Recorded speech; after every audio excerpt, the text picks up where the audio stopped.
നമസ്കാരം. ഞങ്ങളിന്ന് പോയിക്കൊണ്ടിരിക്കുന്നത് കുട്ടിക്കാനത്തുള്ള അമ്മച്ചി കൊട്ടാരത്തിലേക്കാണ്. ഞങ്ങളുടെ വീഡിയോ ആദ്യമായി കാണുന്നവർ സബ്സ്ക്രൈബ് ചെയ്ത് സപ്പോർട്ട് ചെയ്യണേ. ഈ വീഡിയോ പൂർണ്ണമായി കാണാൻ ശ്രമിക്കുക. ഇതിൽ നിങ്ങൾക്ക് ചില ഭയാനകമായ രംഗങ്ങൾ കാണാൻ സാധിക്കും. ഞങ്ങളുടെ 65 മോഡൽ ബുള്ളറ്റിലായിരുന്നു യാത്ര. ഞങ്ങൾ കൊട്ടാരത്തിലേക്കുള്ള വഴിയിലെത്തിയപ്പോൾ അവിടുത്തെ സൂക്ഷിപ്പുകാരനായ ചേട്ടനെ കണ്ടു. ഗേറ്റ് അടച്ചിട്ടിരിക്കുകയായിരുന്നു. അദ്ദേഹം വന്ന് ഗേറ്റ് തുറന്നു തന്നപ്പോൾ അവിടെ കുറേ കോളേജ് കുട്ടികൾ ഉണ്ടായിരുന്നു. 230 വർഷം പഴക്കമുള്ള ഈ കൊട്ടാരം തിരുവിതാംകൂർ രാജവംശത്തിൻ്റെ വേനൽക്കാല വസതിയായിരുന്നു. 250 ഏക്കർ സ്ഥലമുണ്ടായിരുന്ന കൊട്ടാരവും പരിസരവും ഇന്ന് 25 ഏക്കറിനകത്തായി ചുരുങ്ങിയിരിക്കുന്നു. ശ്രീമൂലം തിരുനാൾ മഹാരാജാവാണ് ഈ കൊട്ടാരം പണി കഴിപ്പിച്ചത്. അമ്മ മഹാറാണി സേതു ലക്ഷ്മിഭായ് തമ്പുരാട്ടിയാണ് ഇവിടെ കൂടുതലും തങ്ങിയിരുന്നത്. രാജകീയ പ്രൗഢിയോടുകൂടി നിലനിന്നിരുന്ന ഈ കൊട്ടാരത്തിൻ്റെ ഇന്നത്തെ അവസ്ഥ വളരെ ദയനീയമാണ്.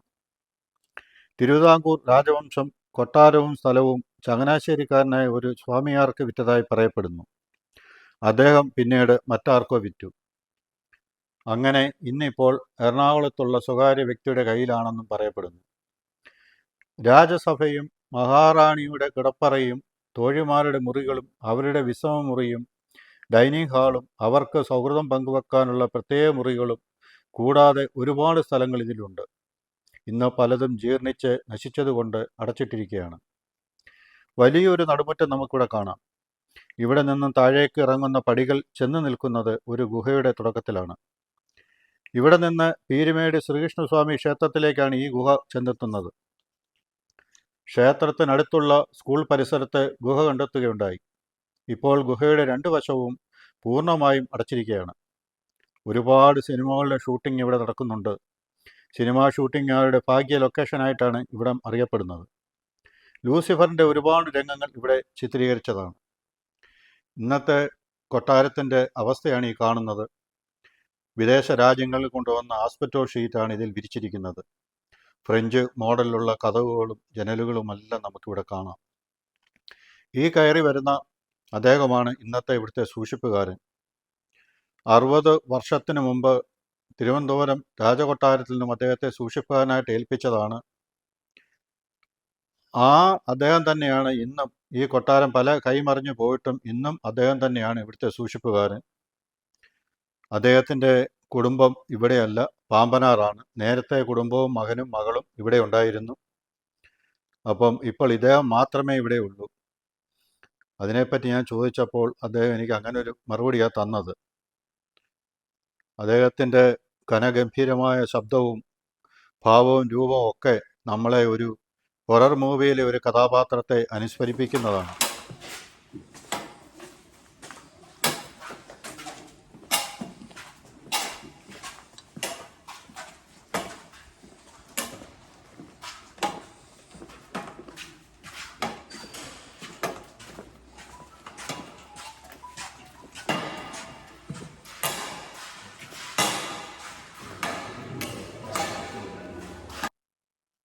ഇത് നടുമുറ്റമാണ്. വലിയ വിശാലമായ ഒരു നടുമുറ്റമാണ്. ഈ ഇരിക്കുന്ന സാധനങ്ങൾ കണ്ടില്ലേ? ഇതൊക്കെ സിനിമാ ഷൂട്ടിങ്ങുകാർ ഉപേക്ഷിച്ചു പോയ അവശിഷ്ടങ്ങളാണ്. ഷൂട്ടിങ് കഴിയുന്നതോടുകൂടി അവർ പോകും. പലതും ഇവിടെ ഉപേക്ഷിച്ചിട്ട് പോകും. ഈ പടി താഴേക്ക് ഇറങ്ങുമ്പോൾ കാണുന്ന ഒരു ശവപ്പെട്ടി ഇരിക്കുന്നത് നിങ്ങൾ കണ്ടോ? ഒരുപാട് വർഷങ്ങളായിട്ട് ഇവിടെ ഇരിക്കുന്ന ശവപ്പെട്ടിയാണ്. അത് കണ്ട് ഭയന്നിട്ട് ഈ ഫാമിലി തിരിച്ചു പോരുന്നു. അത് ആർക്ക് വേണ്ടി ആര് നിർമ്മിച്ചു വെച്ചതാണെന്ന് ആർക്കും അറിയില്ല. അദ്ദേഹത്തോട് ചോദിച്ചപ്പോഴും അതിനെപ്പറ്റി വ്യക്തമായ ഒരു മറുപടി എനിക്ക് കിട്ടിയില്ല. ഇതായിരുന്നു രാജ്യസഭ. എത്രയോ മന്ത്രിമാരും മഹാരാജാവും കൂടിയിരുന്ന രാജ്യസഭയാണെന്നറിയാം. ഈ കട്ടിൽ വിദേശത്തു നിന്ന് കൊണ്ടുവന്ന കട്ടിലാണ്. അതിലെ മറ്റ് സ്പോഞ്ചെല്ലാം പോയി, സ്പ്രിങ് മാത്രമേ ഉള്ളൂ. ആട്ടുകല്ല്, അതിനോടനുബന്ധിച്ചുള്ള കൊട്ടാരത്തിലെ ഓരോരോ മുറികളാണ് ഇതെല്ലാം. വിശ്രമ മുറികളും രാജസഭകളും എല്ലാം ഇതിനകത്ത് നമുക്ക് കാണാം.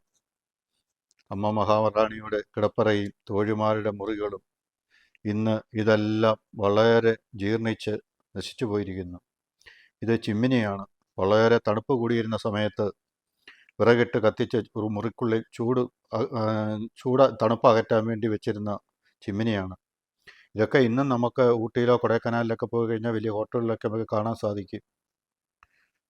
ഈ കാണുന്ന വാതിലുകളും ജനലുകളും ഒക്കെ ഫ്രഞ്ച് മോഡലിലുള്ളതാണ്. അതെല്ലാം ജീർണാവസ്ഥയിലാണ്. എങ്കിലും ഈ കാണുന്ന മച്ച് കണ്ടില്ലേ, ഇന്നും നല്ല രാജകീയ പ്രൗഢിയോടുകൂടി നിലനിൽക്കുന്ന മച്ച്. പഴയ ഒരു കട്ടിൽ. ഈ മുറിയിൽ നിന്ന് നേരെ ഇറങ്ങുന്നത് നടുമുറ്റത്തെ വരാന്തയിലേക്കാണ്.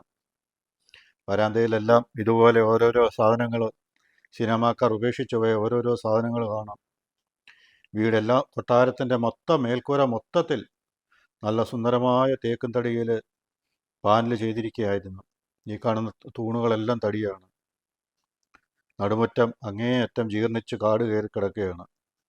അദ്ദേഹം ഒറ്റയ്ക്കേ ഉള്ളൂ. അദ്ദേഹത്തിന് ഇത്രയും പ്രായാധിക്യം കാരണം ഒന്നും ചെയ്യാൻ സാധിക്കില്ല. കൊട്ടാരത്തിൻ്റെ മുകൾ വശം വിദേശ രാജ്യങ്ങളിൽ നിന്ന് കൊണ്ടുവന്ന വില കൂടിയ ആസ്പെറ്റോ ഷീറ്റ് വിരിച്ചിരിക്കുന്നു. അദ്ദേഹത്തിന് എന്തോ സാധനം വാങ്ങാൻ വേണ്ടി അദ്ദേഹം കടയിൽ പോയിട്ട് വന്നത്. സഞ്ചി കയ്യിലുണ്ടായിരുന്നു. അപ്പോൾ ഇതിൻ്റെ മുൻവശത്തായിട്ട് നമുക്ക് കുറേ മരങ്ങൾ നിൽപ്പുണ്ട്. ആ മരങ്ങളെല്ലാം, ഇതിൻ്റെ തൈകളെല്ലാം ഇറ്റലിയിൽ നിന്ന് കൊണ്ടുവന്നതാണെന്ന് പറയപ്പെടുന്നത്. അതേത് മരമാണെന്ന് എനിക്കറിയില്ല. അവിടെ നമുക്ക് കാണാം ഒരു 6-7 മൂട് മരങ്ങൾ നിൽപ്പുണ്ട്. ഇരിക്കുന്ന മരങ്ങൾ എല്ലാം വിദേശത്തുനിന്ന് കൊണ്ടുവന്നതാണ്. ഞങ്ങളുടെ വീഡിയോ ഇനിയും കണ്ടിട്ടില്ലാത്തവർ കാണണം, സപ്പോർട്ട് ചെയ്യണം, സബ്സ്ക്രൈബ് ചെയ്യണം. എല്ലാവർക്കും നന്ദി, നമസ്കാരം.